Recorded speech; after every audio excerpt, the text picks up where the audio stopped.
Good day everyone! This is me again, La Arnie, and welcome to La Arnie's Buro Vlog. Yes, Buro Vlog. Bakit ba? Gusto ko eh. Anyway, putulin muna natin yung kadramahan at iyakan kahapon or ng nakaraang vlog dahil ngayong hapon naman ay gagawa tayo nitong napakasarap na puto para putulin yung kadramahan at pag-iyak ng lola ko.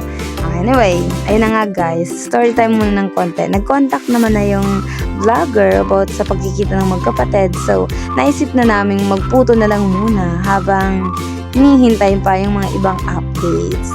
Kaya naman, habang ginagawa namin yung putong yan, ay nandyan din yung lola namin.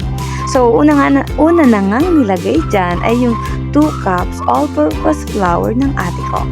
2 sachet ng powdered milk, tapos asukal, ayan, pampatamis syempre. Konting mantika, tapos yung 2 itlog na siyang mas magpapasarap pa nitong aming puto. Tapos after nyan, nilagyan din namin yan ng tubig nga pala. Sorry na, hindi ko na na-videoan eh. Syempre nang mamadali kami, paano kasi yung ano namin brown out din dyan.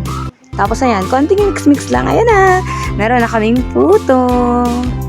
So, napakasarap. Tingin pa lang. Puto na agad. Ano kapag natikman nyo, di mas puto. Hindi naman yung kutsinta eh. Anyway, thank you for watching. Bye-bye.